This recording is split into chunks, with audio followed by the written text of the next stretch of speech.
On any day, all around our country, people from churches are teaching students in schools, running hospitals, caring for people in difficult circumstances, and making our country a better place. We should teach our history the way it was.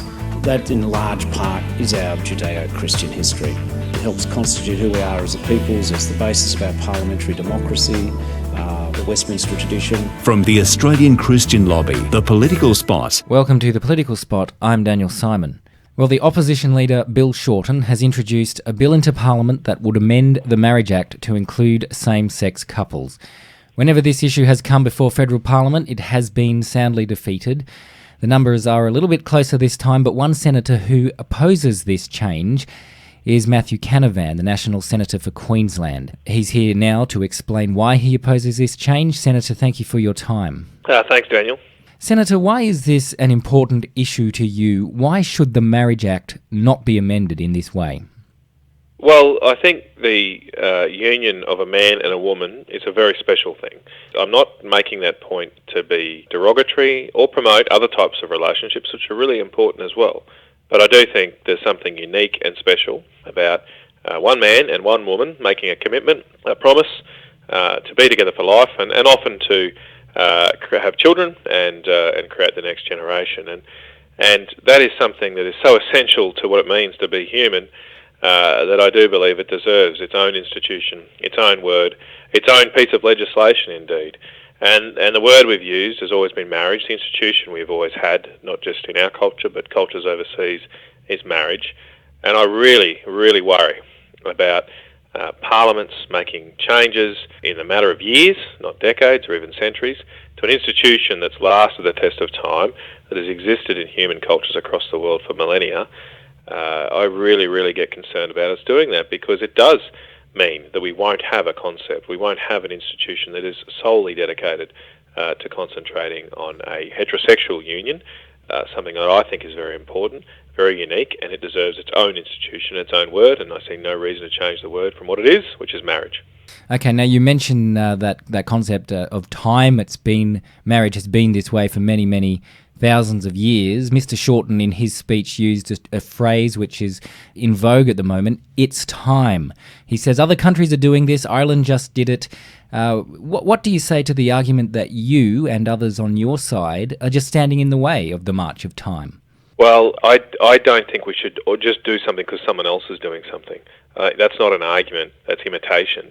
And I've seen plenty of people do silly things over the years, plenty of countries often lose their way. And we should make up our own mind as Australians for what's best for Australia. And I make the point that while Ireland did vote for change last week, there have been many other, particularly states in the US, where referenda are more able to be done, have voted no multiple times. Now, Ireland is a very different country. My dad's family from Ireland. I love Ireland. But they're in a bit of an economic difficulties at the moment. They're focusing on different things. They're well within their rights to decide their own institutions and their own legislation. But I think we should make the decision best for Australia. And I'd also make the point that we actually say often that we live in Asia, and there is no country, to my knowledge, in Asia that is even discussing this issue. In Asia, marriage is between a man and a woman, like it is in many other cultures. And there is no pressure for it to change there. So we should not want to always take our cues from the mother country or European countries or even American countries. There are plenty of other countries around the world that are sticking strong on marriage, and we certainly won't be out of place if we do as well. Okay, that's a good point. Now, one of the big focuses on this issue at the moment is whether members and senators should be required to vote along party lines or given a conscience vote. Now, you've stated that the National Party is founded on protecting values and protecting the family unit, and you've talked a bit about that now. Should the National Party or should a party continue to have a party policy on this?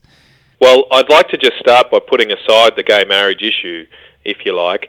The central question that we have to ask ourselves in the National Party and in the Liberal Party is, should we have a policy on marriage? That's the threshold question. Should we have a party policy, a party position on it?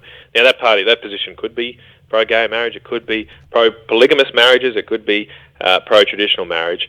But should we have a policy on it? And I think whenever anyone in the Liberal and National parties thinks about that for more than 2 seconds, it's a resoundingly yes, because we're a party that's set up or partly established to protect the family, to define the family, and think about the next generation and children and the protection of them.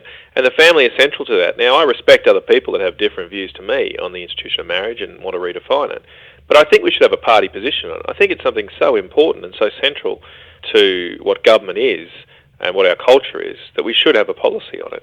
Now, it's also one of only 39 things that is in the Constitution under Section 51 that gives the Commonwealth Government rights to do things. The states, when they formed the Commonwealth, only gave the Commonwealth Government very limited powers, 39 separate heads of powers, and one of those is marriage. Now, on every other one of those heads of powers, whether it be national currency, weights and measures, immigration, we're never going to have a conscience vote on those issues. They are matters for parties to decide, parties that want to form government. And likewise, if we want to be serious and be a party that forms government, we should have a policy on marriage, be that what it may be. And I hope that we maintain that position, because I don't want to go to the next election saying, well, I have my views on marriage, but my party doesn't actually have a policy. I think that would be absurd, particularly for the National Party. Okay. Now, finally, Senator, you talk about protecting family and the importance of the family unit.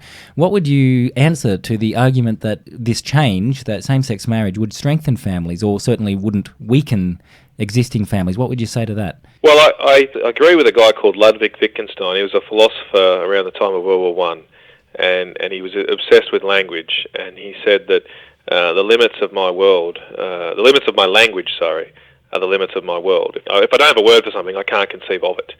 And I agree with that concept. If we lose the definition of marriage to be the union of a man and a woman, we lose something in our culture, we lose something in our concept of who we are and what we're about, and I think that would be for the worse.